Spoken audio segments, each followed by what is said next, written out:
Assalamualaikum warahmatullahi wabarakatuh. A'udzu billahi minasyaitonir rajim. Bismillahirrahmanirrahim. Alhamdulillahilladzi arsala rasulahu bil huda wa dinil haqq liyudhhirahu 'alad dini kullih walau karihal kafirun. Asyhadu an la ilaha illallah al-malikul quddusus salam wa asyhadu anna sayyidana Muhammadan abduhu wa rasuluh al-mab'usu ila jami'il anam. Allahumma fassalli wa sallim wa barik ala hajan nabiyil karim sayyidina Muhammadin wa ala alihi wa ashabil kiram ila akhiril ayyam. Amma ba'd. Faqad qala Allah tabaraka wa ta'ala azza wa jalla fi kitabihil karim wa huwa asdaqul qailin. A'udzu billahi minasy syaithanir rajim. Bismillahirrahmanirrahim. Ya ayyuhalladzina amanu in tansurullaha yansurkum wa yutsabbit aqdamakum.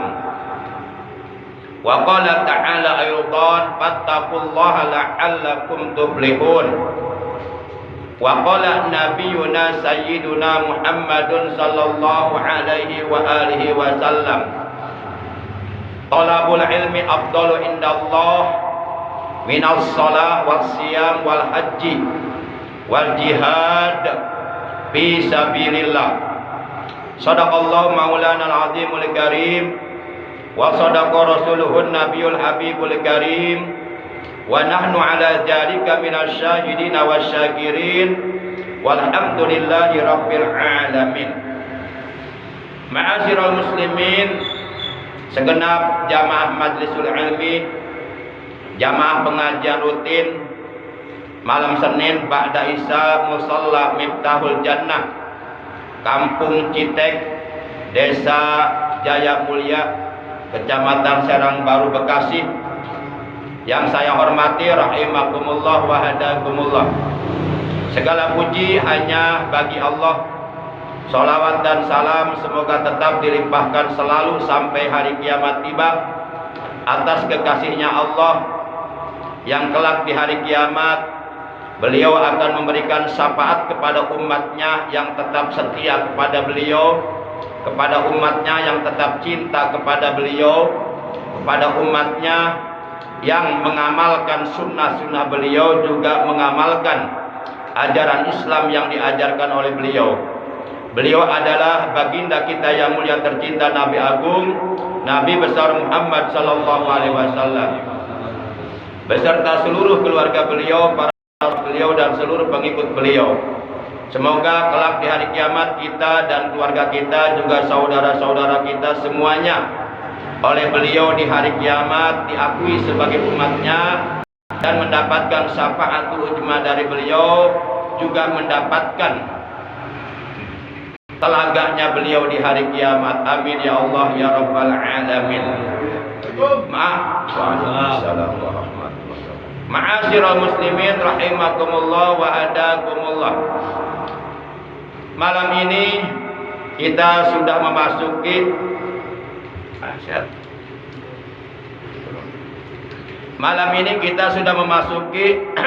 malam tanggal 1 di bulan Safar. Jadi bulan Muharram sudah berakhir dan malam ini kita sudah memasuki malam tanggal 1 bulan Safar.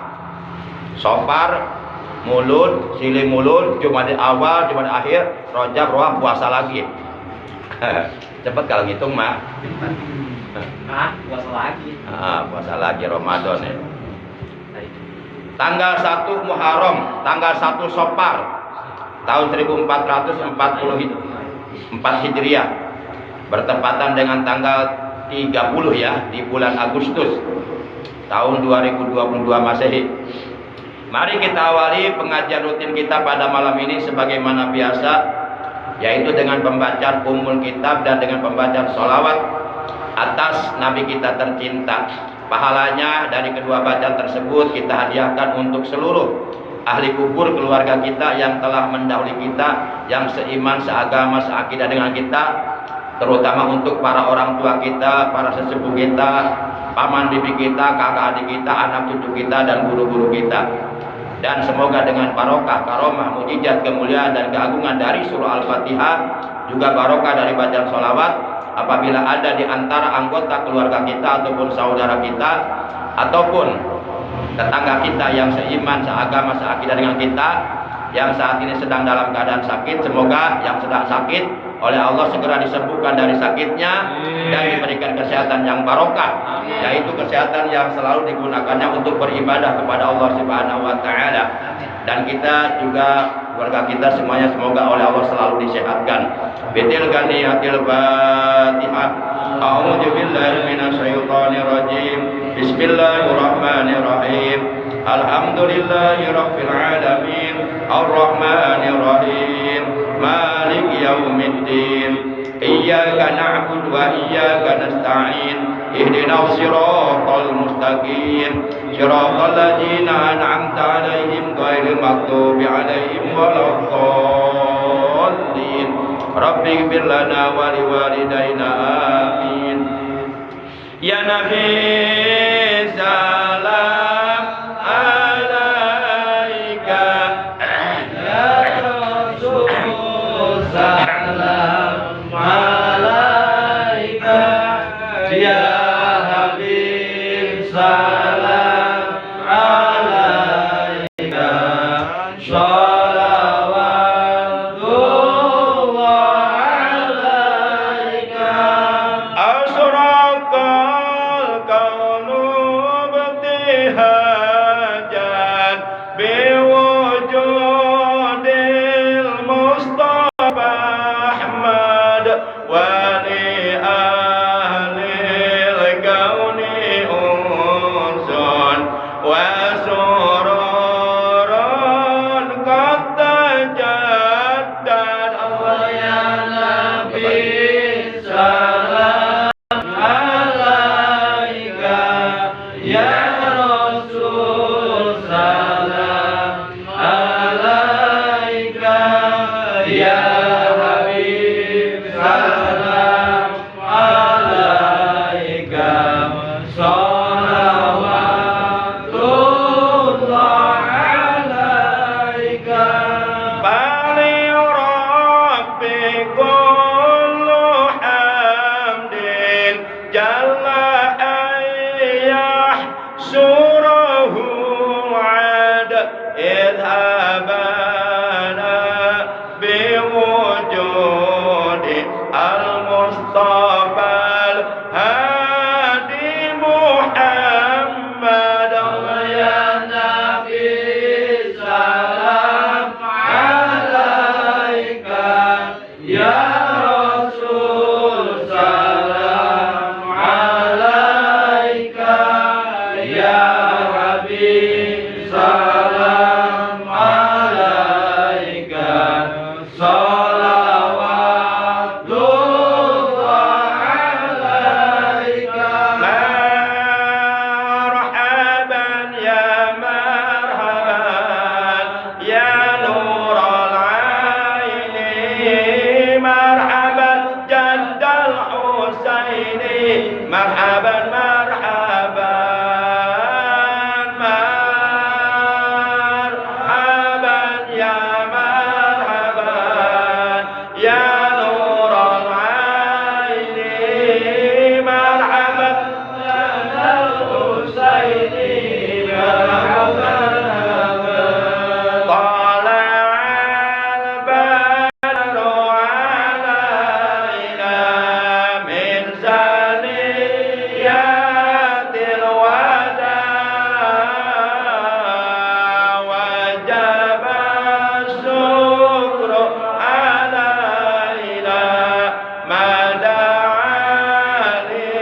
sallim wa barik alaihi wa ala alihi wasallam.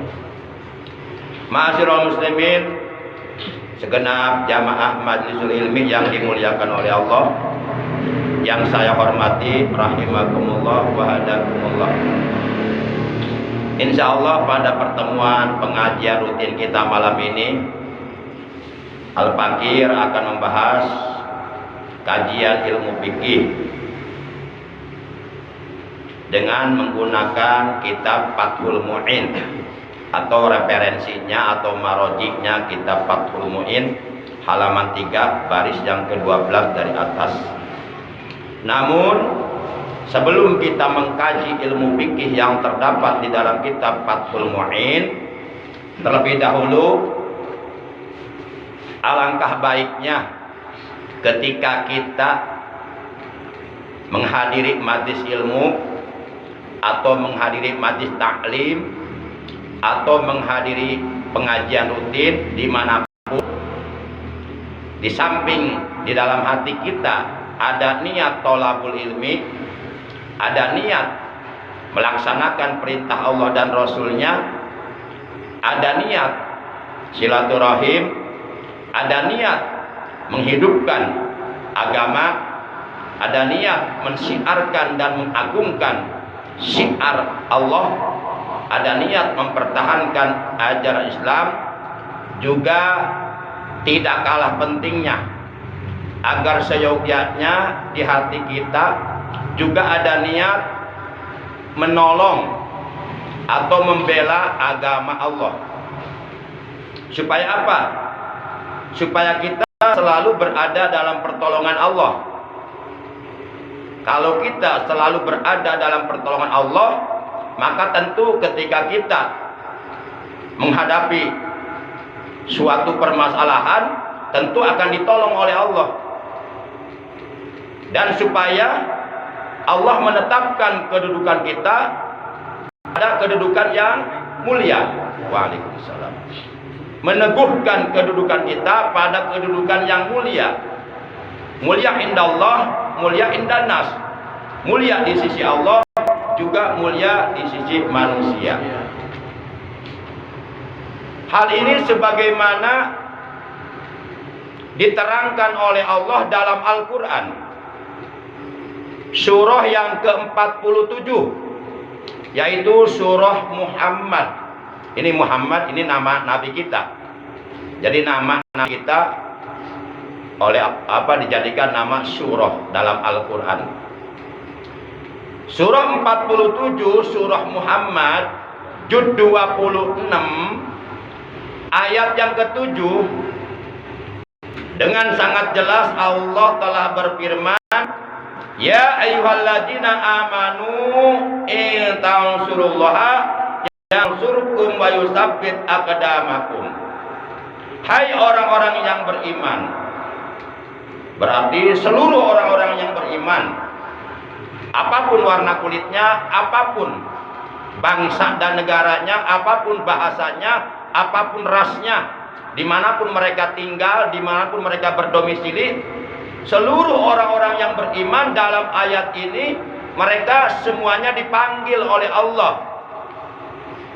Dan orang yang mengaku dirinya beriman, di hatinya ada iman, harus merasa terpanggil dengan panggilan Allah dalam ayat ini, karena dalam ayat ini Allah memanggil mereka. Ya ayyuhalladzina amanu, hai orang-orang yang beriman, in tansurullah, jika kalian menolong agama Allah, jika kalian membela agama Allah, yang surkum, maka niscaya Allah akan menolong kalian, Allah akan membela kalian, wa yusabbit aqdamakum, dan Allah akan menetapkan, akan meneguhkan kedudukan kalian pada kedudukan yang mulia. Bagaimana caranya kita menolong agama Allah? Banyak caranya. Dengan membelanjakan harta kita di jalan Allah untuk kemajuan agama Allah, untuk syiar agama Allah. Dengan membelanjakan harta kita di jalan Allah untuk pembangunan pondok pesantren, untuk pembangunan masjid-masjid, untuk pembangunan musola-musola, untuk pembangunan madrasah-madrasah. Dengan cara kita duduk di majelis ilmu, duduk di pengajian rutin, itu pun adalah merupakan bagian daripada pekerjaan dalam rangka menolong mensiarkan agama Allah. Sudahlah kita belum ada kemampuan menghabiskan harta kita untuk membela agama Allah, ya minimal paling tidak sekurang-kurangnya duduklah di pengajian. Ini udah pelit nggak mau ngaji lagi. Lah, nanti ke surganya mau pakai apa lu? Pakai sholatnya jelek, nggak husu, bacaannya salah, nggak sah sholatnya. Pakai zakatnya juga kagak, jarang. Pakai ibadah haji, belum jadi haji, mau pakai apa kita ke surganya? Para jamaah yang dimuliakan oleh Allah Subhanahu wa Ta'ala, itulah pentingnya kita duduk di majelis ilmu. Di dalam hati kita ada niat menolong agama Allah, membela agama Allah. Bahkan seluruh orang-orang yang beriman diperintahkan oleh Allah untuk menjadi para penolong agama Allah. Dalam Al-Quran Allah berfirman, ya ayyuhalladzina amanu kunu ansarullah. Ini perintah Allah. Hai orang-orang yang beriman, jadilah kalian para penolong agama Allah, para pembela agama Allah. Agama Allah ini agama Islam yang kita yakini kebenarannya dan yang akan menyelamatkan kita dunia akhirat. Wajib kita bela, wajib kita tolong. Maka kita tidak terima, kita marah besar ketika agama Islam diobok-obok, ketika agama Islam dirusak ajarannya oleh orang-orang kafir, oleh orang-orang munafik. Kita nggak terima, kita wajib marah. Cinta kita kepada agama kita harus melebihi cinta kita kepada diri kita. Cinta kita kepada agama kita harus melebihi cinta kita kepada istri kita, anak-anak kita, mobil kita, rumah kita, jabatan kita, pangkat kita. Itulah cirinya orang yang beriman. Ketika ada orang mengaku beriman, beragama Islam, agama dirusak, diam saja malah ketawa, itu perlu dipertanyakan keimanannya. Jangan-jangan dia sudah jadi orang munafik. Jangan-jangan dia sudah berpihak kepada orang kafir. Sekarang banyak orang ngakunya Islam, di KTP-nya Islam, bahkan pura-pura pakai peci, tapi justru merusak ajaran Itu orang-orang munafik sebenarnya. Orang-orang munafik itu tidak termasuk ke dalam golongan orang beriman. Mana dalilnya? Buka dalilnya Al-Quran. Surat 2 Al-Baqarah, juz pertama ayat 8. Apa kata Allah dalam ayat tersebut? Allah berfirman, wa minan nasi man yaqulu amanna billahi wa bil yaumil akhir wa ma hum bimu'minin. Kata Allah dalam ayat ini, dan dari sebahagian manusia yang hidup di alam dunia, ada manusia-manusia, ada orang-orang yang mulutnya, lisannya mengatakan kami beriman kepada Allah dan hari akhir, tapi kata Allah, wa ma hum bimu'minin, sebenarnya mereka tidak beriman. Lisannya mengaku beriman tapi hatinya ingkar. Itulah manusia munafik. Lain di mulut, lain di hati. Manusia bermuka di depan kita, ya mengatakan, ya kami beriman seperti kalian, tapi di belakang kita mereka merencanakan untuk menghancurkan agama kita. Nauzubillah min.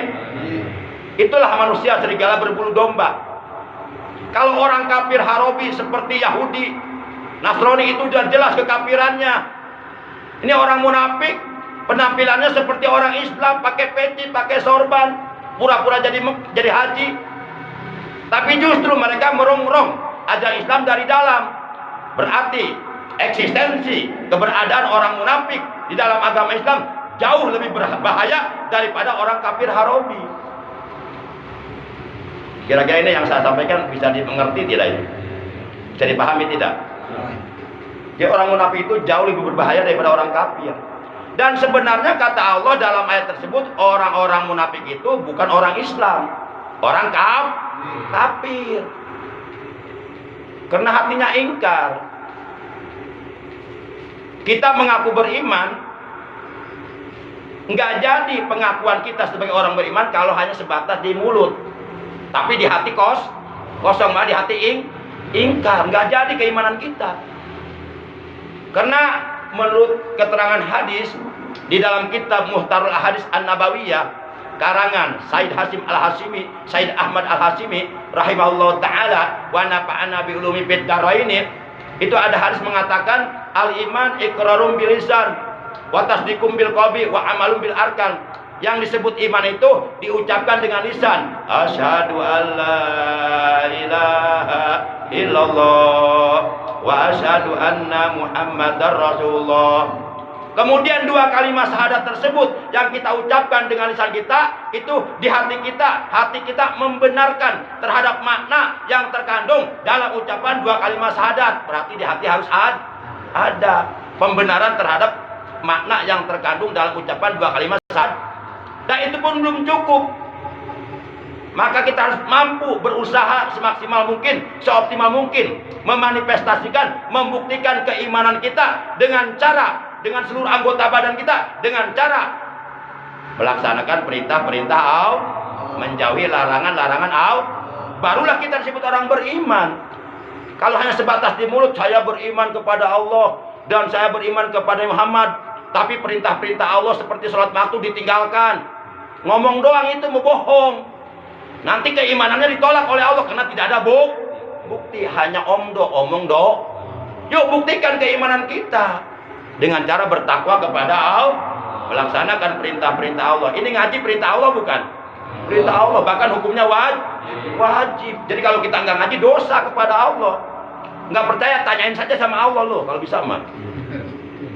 Allah udah ngasih tahu, nggak percaya, sama aja nggak percaya kepada Allah. Nauzubillah min. Nah, para jamaah yang dimuliakan oleh Allah Subhanahu wa taala. Jadi jangan lupa, kalau kita duduk di majlis ilmu, di majlis taklim, di pengajian rutin, di majlis-majlis di mana di majlis tersebut berkumpul para ulama, para habaib, orang-orang alim membahas ilmu atau ngobrolin ilmu, tetap kita dalam hati niat apa? Niat menolong agama Allah, supaya kita ditolong oleh Allah. Niat mensiarkan agama Allah, niat mempertahankan agama Allah. Bahkan kalau umpama kita duduk ya dengan orang alim, walaupun duduknya dengan orang alim tersebut eventnya atau momennya bukan momen pengajian, kita duduk ngobrol, ngopi bar atau silaturahmi, tapi oleh karena kita duduknya dengan orang alim, dengan orang soleh, dengan seorang ustadz, dengan seorang kiai, dengan seorang ulama, dengan seorang habib, walaupun eventnya bukan event pengajian, walaupun momentumnya bukan momentum pengajian, hanya sekedar duduk biasa ngobrol, ngopi bareng atau silaturahim, itu nilainya jauh lebih baik daripada kita melaksanakan sholat sunnah 1000 rakaat. Apalagi kalau duduk dengan orang alimnya di majlis ilmu, di pengajian, di mana di majlis tersebut orang alim menyampaikan ilmu agama. Tentu fadilahnya, keutamaannya, keuntungannya, pahala lebih besar lagi dari itu. Yakin? Yakin?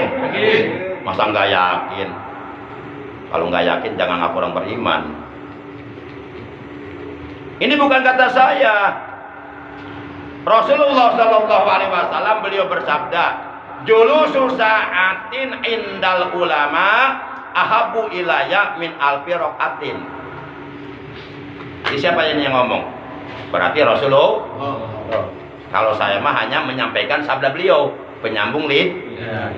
Kata beliau dalam sabdanya, "Julusu sa'atin, duduk 1 jam." Rata-rata kalau pengajian itu duduknya 1 jam. Tapi kalau kita ngobrol bareng dengan orang alim, itu bisa lebih dari 1 jam.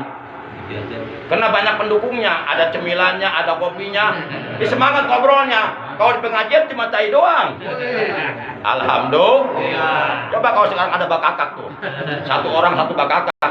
Insya Allah malah Senin depan yakin penuh nih pengajian nih. Tapi mereka ngajinya bukan karena Allah, karena bangke kok.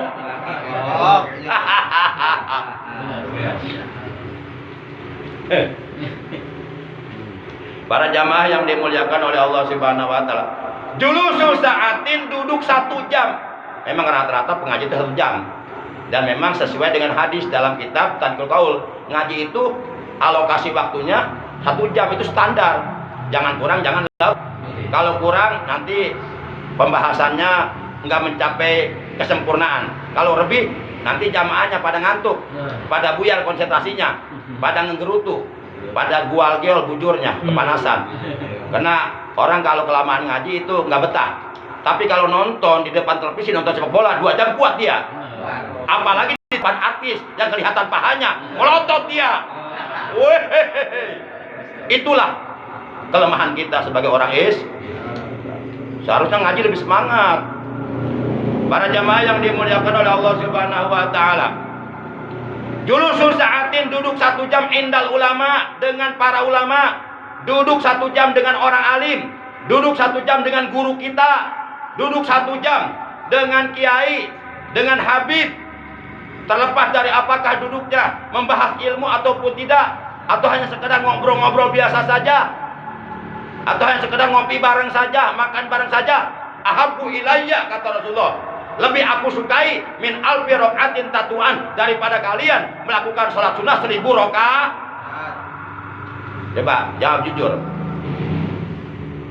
Kalau umpama bapak-bapak malam ini nih, dari mulai jam 9 sampai kira-kira setengah jam menjelang subuh, umpama bapak-bapak sama saya disuruh melakukan sholat 1000 rakaat, umpama saya kasih hadiah 1 miliar, sanggup enggak? Ya. Sanggup enggak? Ya. Walaupun menjawab sanggup, enggak bakal mampu. Ya.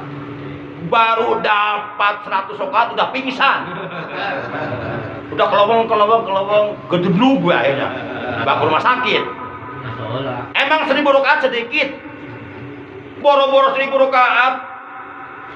Tarawih setahun sekali di bulan Ramadan cuma 1 bulan. Ya, tarawih 30 malam 1 bulan. Enggak, tarawihnya 10 malam bolongnya. Apalagi di perumahan, malah nyari yang 8 rakaat. 20 rakaat gak mampu. Boro-boro 1000 rakaat, tarawih aja 20 rakaat, nyari imam yang gancang, yang cepet. Kalau imamnya lambat gak laku. Itu baru 20 rakaat, nggak ada apa-apanya, kecil. Apalagi 1000 rakaat, pasti kita nggak mampu. Kalau ada di antara bapak-bapak menjawab, saya sanggup, mampu. Mana duitnya 1 miliar? Tenang aja, gampang, banyak di bank. Buktikan dulu kemampuannya. Saya sanggup membayar 1 miliar asal benar dilaksanakan. Mampu nggak kira-kira? Nggak bakalan mampu. Nggak bakalan. Jujur aja deh. Jujur. 1000 rakaat sedikit banyak? Ya. Kita 100 rakaat udah pening kepala, udah ngantuk teh lah, udah KWCD. 100 rakaat KWCD berangkali burun, beser, dan modalna. Nggak mampu lah 1000 rakaatnya mampu. Itu bukan pekerjaan kita, itu pekerjaan para wali. Kita bukan wali, paling kita wali nikah, wali murid kita mah. Wali murid juga. Itu pekerjaan orang-orang host, itu pekerjaan para nabi. Kita mah bukan nabi, nggak bakal mampu. Nah, Rasulullah mengatakan demikian. Duduk 1 jam dengan orang alim, dengan guru kita, dengan ustadz kita, dengan ulama kita, dengan kiai kita, dengan habib kita. Walaupun duduknya hanya ngobrol biasa atau ngopi bareng, bukan event pengajian. Itu kata Rasulullah, lebih aku sukai daripada melaksanakan sholat sunat 1000 rakaat. Kalau kita mau berpikir dengan pikiran yang jernih, sebenarnya Rasulullah sudah paham. Sebenarnya Rasulullah sudah tahu bahwa kita umatnya yang imannya lemah, apalagi zaman sekarang banyak godaan iman. Sebenarnya Rasulullah sudah tahu kalau kita itu nggak akan mampu sampai mati pun, nggak akan mampu sampai hari kiamat terjadi pun untuk melakukan sholat sunat dalam tempo 1 malam 1000 rakaat. Rasulullah udah tahu itu. Lalu apa maksudnya Rasulullah bersabda demikian? Maksudnya begini, seakan-akan Rasulullah mengatakan begini, atau kategori lain dari ucapan beliau adalah begini: wahai umatku, sudahlah kamu tidak akan pernah mampu dalam tempo 1 malam melakukan sholat 1000 rakaat. Ya minimal baik tidak kamu duduk 1 jam di pengajian, gitu maksudnya. Gitu. Ya minimal paling tidak sekurang-kurangnya kamu duduk silaturahim kepada guru kamu, kepada ustadz kamu, ngobrol biasa. Di situ ada pisang goreng, ada bola ubi, ada donat, ada kopi. Lah kita silaturahim aja ke guru kita. Kadang-kadang kalau kelamaan nggak kuat, pengen pulang. Apalagi sholat sunat 1000 rakaat yang nggak ada pisang gorengnya, yang nggak ada donatnya, yang nggak ada makanannya, pasti kita nggak mampu. Jawab jujur, mampu nggak? Enggak. 1000 rakaat mampu nggak? Enggak. Sanggup tidak? Tidak. Kalau bilang sanggup saya nggak percaya, hoak itu. Bohong besar itu. Sok buktikan malam ini siapa yang mampu, ayo. Ntar sama saya kalau mampu saya kawin lagi sama perawan, ayo. Ayo. Nggak bakal mampu. Di Rasulullah tahu kalau kita nggak mampu sholat sunat dalam tempo 1 malam bisa menyelesaikan 1000 rakaat. Udah tahu sebenarnya Rasulullah. Berarti maksudnya kalaulah kita nggak ada kemampuan, kalaulah kita nggak ada kesanggupan untuk melaksanakan sholat sunat 1000 rakaat dalam tempo 1 malam, ya masa nggak mampu juga sih duduk 1 jam seminggu sekali setiap malam Senin? Kalau nggak mampu juga kebangetan kita, kebangetan. Katanya ngaku umat Rasul. Kira-kira yang saya maksud bisa dipahami nggak nih maksudnya? Ya maksud begitu maksudnya. Maksud saya begitu. Makanya kita harus berusaha mati-matian untuk tidak alpa duduk di majelis ilmu setiap malam Senin. Kita berjuang, kita perjuangkan. Para jamaah itu baru mukadimah. Eta mah can ngaji kakak ngobrol. Ngaji pakai kitab dah eta. Yuk kita ngaji sekarang yuk. Baik.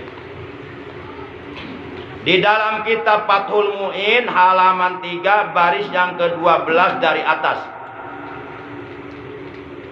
diterangkan babus sholati hiasaran aqwalun wa af'alun mahsusatun mubtatahatun bitakbiri muhtatamatun bitaslim wa summiyat bijalika listimaliha ala sholati lugotan wa hiya ad-du'a wal mafrudatul ainiyati khamsun bi kulli yaumin wa lailatin maklumatin minad dini bid darurati payakuru jahiduha walam tajtami hajil khamsi li ghairi nabiyina Muhammadin sallallahu alaihi wasallam wa quridut lailatul isra'i ba'da nubuwati bi asri sinina wa salasati ashurin lailatul sab'in wa isrina min rajaba walam tajib subhu yauma tilkal lailati li adamil ilmi bi kaifiyatiha. Nah ini yang akan kita bahas. Baik, kita artikan dulu. Babu sholati utawi ikilah iku bab mertelaken sholat. Jadi malam ini kitab Fathul Mu'in akan menjelaskan tentang sholat. Ia bermula pengertian sholat syar'an menurut hukum syara', menurut hukum agama yaitu agama Islam.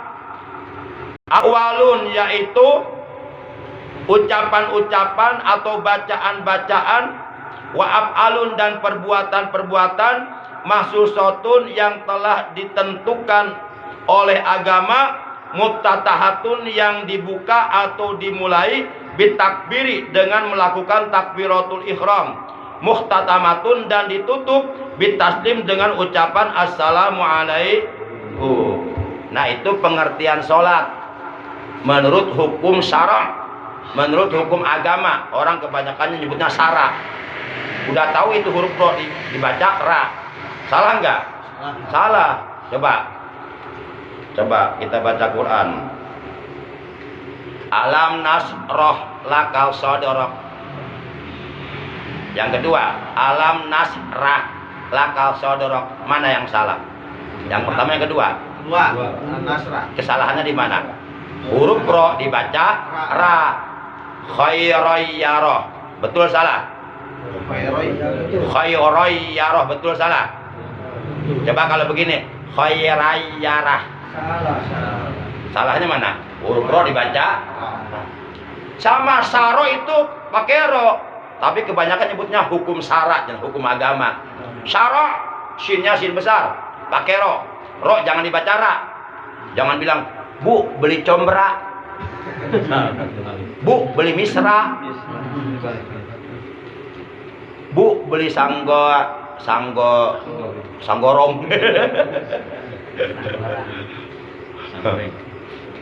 Nah, gitu kan.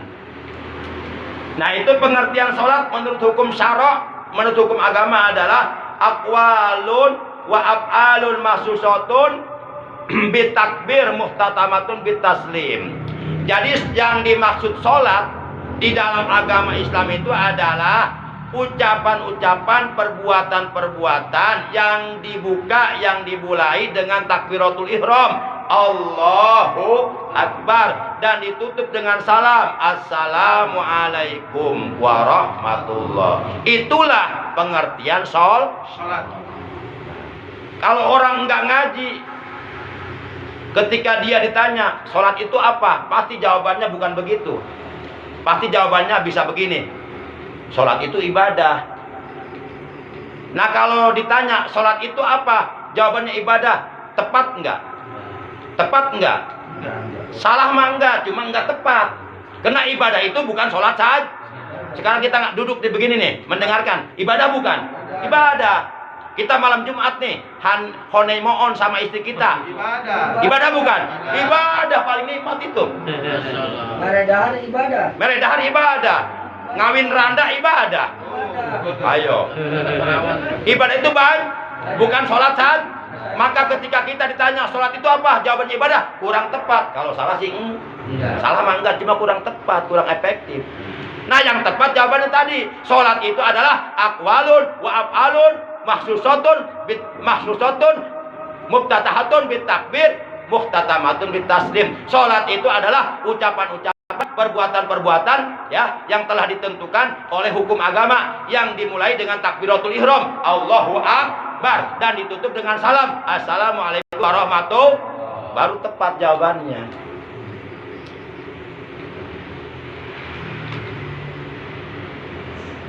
Para jamaah langsung saja. Wasumiyat, dan dinamakan bijalika dengan nama solat, listimaliha karena meliputnya solat, ala solati atas solat lugotan menurut pengertian lugoh wahiyah, bermula pengertian solat secara lugoh atau secara bahasa ad-du'a'u, yaitu doa. Nah, kenapa yang kita lakukan subuh 2 rakaat, zuhur 4 rakaat, asar 4 rakaat, maghrib 3 rakaat, isya 4 rakaat, kemudian berikut qobliyah dan ba'diyahnya masing-masing? Kenapa pekerjaan itu disebut sholat? Kenapa? Kenapa disebut sholat itu pekerjaan? Ayo, kenapa? Ada yang tahu jawabannya? Kenapa disebut sholat? Pegawaian. Hah? Pegawaian. Tadi Pak Jepri minum itu pegawaian bukan? Pak Jepri minum itu pegawaian bukan? Pegawaian.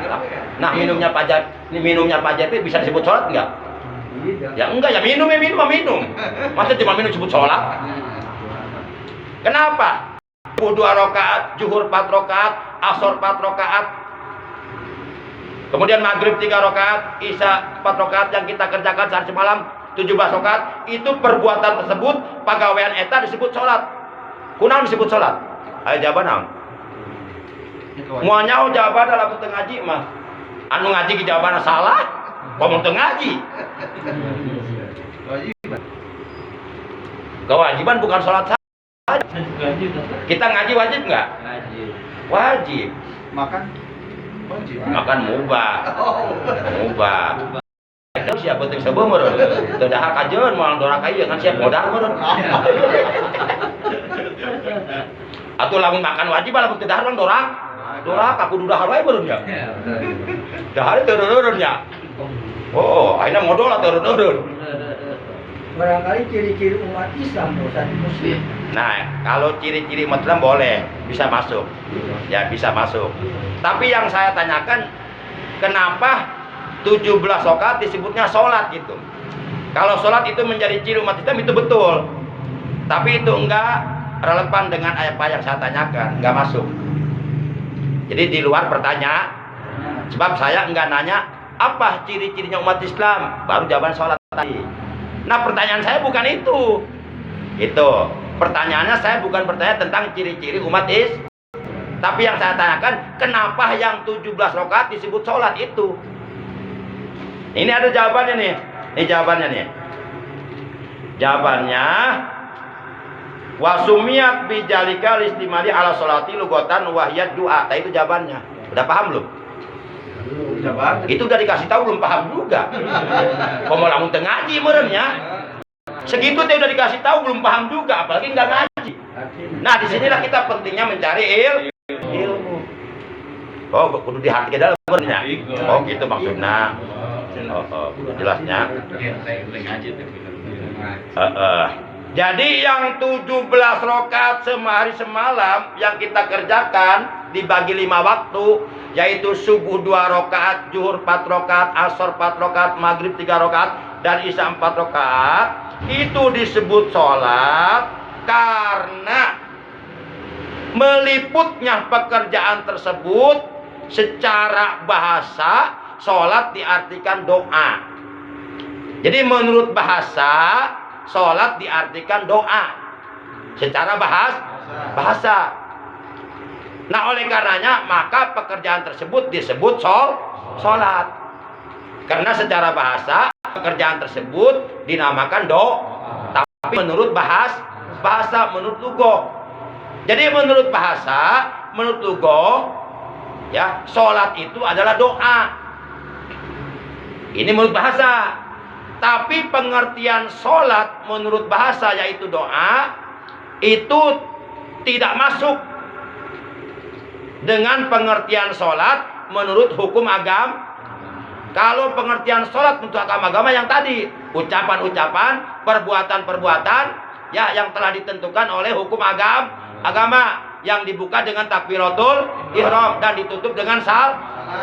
Nah, ini yang harus kita terapkan di dalam 17 rakaat, yaitu pengertian sholat menurut hukum agama. Sementara pengertian sholat menurut bahasa, menurut hukum itu jangan diterapkan. Sebab kalau diterapkan nantinya akan bertolak belakang, akan bertentangan dengan syariat Islam. Kenapa kamu enggak sholat? Siapa bilang aku enggak sholat? Aku sudah sholat kek. Udah sholat kok? Bukan kek. Kok? Kek. Aku sudah sholat kok. Terus sholatnya gimana? Tadi aku udah berdoa di rumah. Nah, bahaya, rusak enggak? Makanya aku enggak sholat ke masjid. Karena sholatku adalah doa. Nah, nggak boleh. Pengertian sholat menurut bahasa jangan diterapkan di dalam kehidupan sehari-hari. Yang wajib kita terapkan, yang wajib kita realisasikan, yang wajib kita kerjakan adalah pengertian sholat menurut hukum agama. Yaitu tadi ucapan-ucapan, perbuatan-perbuatan yang telah ditentukan oleh hukum agama, yang dibuka dengan ucapan takbiratul ihram dan ditutup dengan salam. Itulah sholat. Berarti setiap sholat bisa disebut doa tidak? Bisa. Karena di dalam sholat ada doa. Ketika kita baca Fatihah ayat 6 berbunyi ihdinas siratal mustaqim. Itu walaupun yang dibacanya ayat surat Al-Fatihah 6 tapi isinya doa. Ihdina ya Allah, tunjukilah aku as-siratal mustaqim, ke jalan yang lurus. Doa bukan itu? Doa. Kemudian kita duduk di antara dua sujud membaca Rabbighfirli warhamni wajburni warfa'ni warzuqni wahdini wa'afini wa'fu anni. Itu doa bukan? Doa. Ada 8 permohonan itu. Minta diampuni, minta dirahmati, minta disehatkan dan sebagainya, minta rezeki, minta berkah. Doa. Makanya sholat bisa disebut doa. Tapi doa enggak bisa disebut Contoh nih saya nih. Ya Allah, semoga saya dan keluarga saya selalu Engkau anugerahi kesehatan yang barokah. Doa bukan? Tapi perbuatan saya barusan bisa disebut sholat tidak? Tidak. Karena enggak dibuka dengan takbiratul dan tidak ditutup dengan sal. Dan di situ kita tidak ada melaksanakan rukun sholat yang 17. Jelas ya? Bisa diganti, ngerti. Bisi teka harti. Wah ini cabok lah. Sekarang ngerti sugan. Kau mau cuman tamatnya macam lo kan? Jam berapa ya? Jam 7 mah. Jam 7 tahu jam 7 akhir banget ya. Berarti wing kudu ngaji 2 jam deh ya. Paling jam 7. Jam 8 kurang 10. Jam 7 Jadi ada waktu 10 menit. Kita komitmen sampai jam 9 ya. Tapi ini baru jam 7 lewat 14 menit. Berarti masih ada waktu 2 jam kurang 14 menit. Ya masih ya jam ini kuat. Kene, Pak. Oh. Ganti. Oh, mau jalan bentar deh. Oh. Mau jalan, Pak. Asup angin. Jamnya asup anjing. Mau jalan. Mulas benteng. Di bang ayah hiji jam anu kaburusan dicetek ngukul. Baik, hore ya baca ya. Baik. Kita tambah dikit lagi deh. Wal mafrudatul ainiyatu khamsun fi kulli yaumin wa lailatin ma'lumatin minad din bidarurah. Salat fardu yang hukumnya fardu ain. Fardu ain itu kewajiban setiap pribadi tidak bisa diwakilkan kepada orang lain. Kan di dalam ilmu fikih fardu terbagi ada fardu ain, ada fardu kifayah. Nah, kalau sholat 5 waktu itu fardu ain. Kecuali kalau sholat mayit, sholat jenazah itu fardu kifayah. Kalau sholat jenazah mah bisa diwakilkan oleh orang lain. Misal ada yang meninggal dunia di Citek nih. Ya, tapi yang menyolatkan mayit cuma 10 orang. Sementara yang tidak ikut menyolatkan mayit enggak. Nah, yang tidak ikut menyolatkan mayit dosa tidak? Tidak. Karena kewajiban fardu kifayah sudah gugur oleh yang 10 orang. Berarti kita yang nggak ikut sholat mayit harus berterima kasih kepada yang 10 orang. Nah, mere amplok harus 10 orang begitu. Karena telah membantu kewajiban kita. Ayam murid cantik, Pak. Jadi bukan arba'at takbiratin, arba' rupiatin. 4.000. Arba rupiah bukan arba takbiratin. Nah, tapi kalau sholat fardu 5 waktu itu kewajiban setiap pribadi muslim, kewajiban setiap individu muslim yang sudah balik, berakal sehat, yang sudah mukallaf, yang sudah tertaklif oleh hukum agama yang 5. Hukum wajib, hukum sunnah, hukum haram, hukum makruh, hukum mubah. Jadi sholat fardu 5 waktu yang 17 rakaat sehari semalam itu tidak bisa diwakilkan kepada orang lain. Misal kata Pak Ujang, ya Pak Haji, abdi nitip sholat subuh 2 rakaat ya. Ya, tolong diwakili ya. Nggak bisa. Itulah fardu ain. Semua sholat. Ya Pak Haji ya kuliah ya 2 juta. Tah kuliah mah cokot ya 2 juta. Ngan sholat atau dikerjakan. Katipu tah Pak Ujang. Sebulanan ieu. Tah lamun jelema bodoh bisa ditipu gitu gampang. Kamu orang bodoh bisa ditipu kalau pinter. Para jamaah yang dimuliakan oleh Allah Subhanahu wa taala. Jadi kalau fardu ain itu kewajiban setiap pribadi yang tidak akan pernah gugur sampai kapanpun dari dirinya walaupun orang lain mengerjakan. Kalau kita yang sholat berarti kita telah melaksanakan kewajiban. Kalau kita yang enggak sholat berarti kita belum melaksanakan kewajiban walaupun orang lain sudah sholat. Enggak ada keterkaitannya dengan orang lain. Itu keribatan sifatnya pribadi banget para jamaah. Nah itu ada 5 fikuli yaumin walatin pada setiap hari dan setiap malam ada 5 waktu subuh, zuhur, asar, maghrib, isya. Jumlah rakaat seluruhnya ada 17 rakaat. Subuh 2, zuhur 4, asar 4, maghrib 3, isya 4 rakaat. jumlah jamble jadi 17. jebleh. Jadi 17 rakaat. Dan ucapan 2 kalimat syahadatnya di dalam 17 rakaat sebanyak 9 kali, yaitu pada waktu tahiyat awal dan tahiyat akhir. Sholat 5 waktu yang tidak ada tahiyatnya cuma 1, yaitu sholat subuh, karena bilangannya cuma 2 rakaat. Sementara selain sholat subuh, zuhur, asar, maghrib, isya semuanya pakai tahiyat awal, tahiyat akhir. Zuhur, asar, isya masing-masing tahiyatnya 2 kali, berarti 2 kali berapa? 2 kali 4 berarti 8. Maghrib 3 rakaat tahiyatnya 2.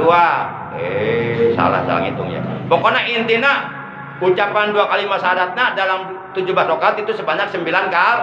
Itu kayak kosorangan pasti main 9 kali. Coba kita menang hitung siguri, memang lagi gitu itu lah. Itu sembarangan iya. Itu ujuk-ujuk ngomong iya. Ya ayakan riset lah, penelitian lah tuh. Itu ujuk-ujuk ngomong weh tanpa dasar. Para jamaah yang dimuliakan oleh Allah Subhanahu wa taala. Sedikit lagi. Ini terakhir nih. Maklumatin yang telah diketahui minaddin dari ajaran agama Islam bidoruroti dengan jelas payapuru maka kafirlah sopo jahiduha orang yang menentang atau yang menolak atau yang mengingkari kewajiban sholat 5 waktu. Nah, jadi kalau ada orang Islam menentang terhadap perintah sholat 5 waktu atau menolak terhadap kewajiban sholat fardu 5 waktu atau hatinya ingkar, tidak menerima, nah maka dihukumi Mana hadisnya? Hadisnya hadis sahih. Rasulullah bersabda, "Man taraka sholata muta'ammidan," gitu kan? Muta'ammidan faqad kafara jiharon. Barang siapa dengan secara sengaja tanpa adanya alasan yang dibenarkan oleh hukum agama, dia berani meninggalkan sholat 5 waktu, yaitu subuh, zuhur, asar, maghrib, isya, faqad kafara jiharon, maka sungguh ia telah kafir dengan nyata. Awas, jangan dianggap remeh sholat. Jangan dianggap remeh. Kalau kita menganggap remeh sholat 5 waktu, disadari tidak disadari, secara tidak langsung kita telah menganggap remeh kepada Allah. Kok bisa begitu? Yuk kita berpikir, sholat 5 waktu perintah siapa? Lah kalau kita meremehkan perintahnya, berarti sama aja meremehkan kepada yang memerintahnya. Paham nggak? Gitu maksudnya. Coba berpikir dengan akal yang sehat. Cuma kita nggak sadar. Padahal kita sudah meremehkan Allah. Nauzubillah min. Berani banget kita meremehkan Allah. Emang kita dikasih hidup sama siapa? Bisa melihat, dikasih mata sama siapa? Apakah kita merasa bikin mata sendiri? Tidak. Itu ciptaan Allah. Dikasih, bisa ngomong, dikasih lisan. Siapa yang ngasih? Bisa mendengar, dikasih telinga. Siapa yang ngasih telinga? Bisa berjalan kemana-mana. Siapa yang ngasih kaki kepada kita? Bisa berpikir, bisa bekerja dengan tangan. Siapa yang ngasih tangan? Kalau bukan Allah. Kok kamu meremehkan Allah dengan meremehkan perintahnya itu nggak berpikir kamu, nggak tahu diri kamu. Nah, siapa? Ya kamu. Kamu yang mana? Ya kamu yang nggak sholat. Kamu yang meremehkan Coba berpikir dengan akal sehat. Kita dikasih sehat sama siapa? Buktinya waktu kita gering bisa cager sorangan tuh. Ente malah berobat ke dokter, biar puluhan juta. Itu cager-cager, sana cagerkan Allah. Tapi kenapa kamu meremehkan Allah dengan meremehkan perintahnya itu sholat 5 waktu? Nah berarti orangnya seperti ini enggak berpikir, tak tahu dir. Nauzubillah min.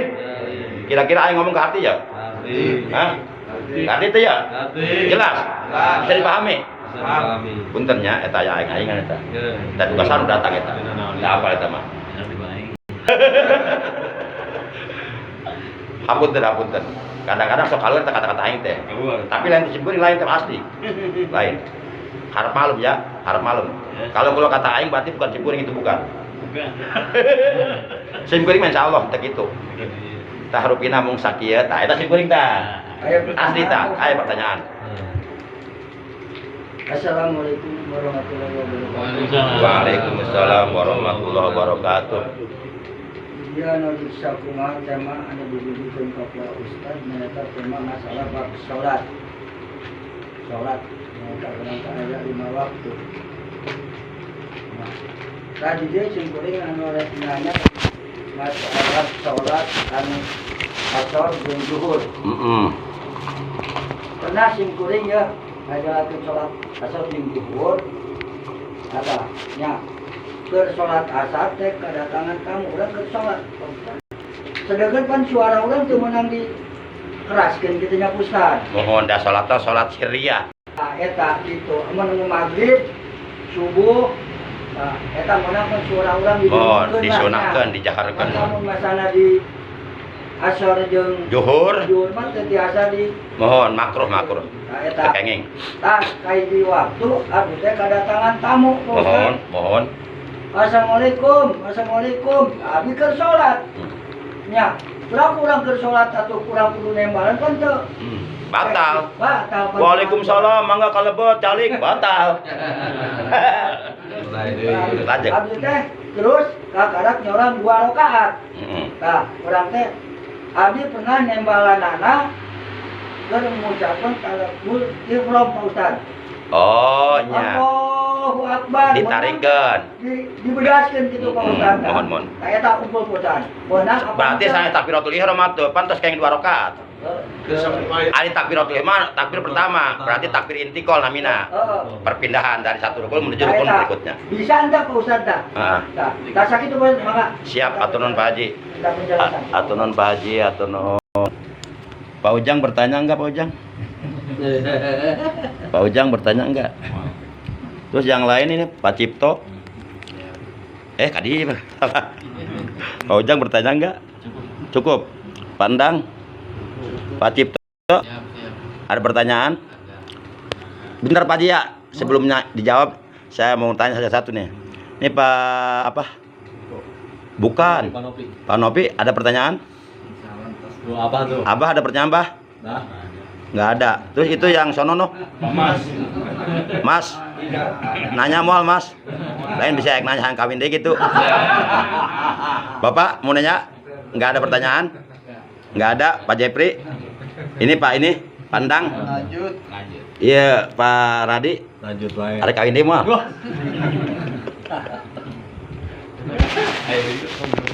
Hah? Ya, tak boleh dorakan kok aja. Tak boleh dorakan aja bak rumah. Bak rumah enggak pengen ada jengkol atuh. Jemput euy. Baik Pak Haji, atur nuhun pertarosana. Jadi kalau kita sedang dalam keadaan melakukan sholat syariah ya, tolong dipahami, sholat 5 waktu terbagi 2. Ada yang disebut jahriyah, ada yang disebut syariah. Yang dimaksud sholat jahriyah adalah sholat fardu 5 waktu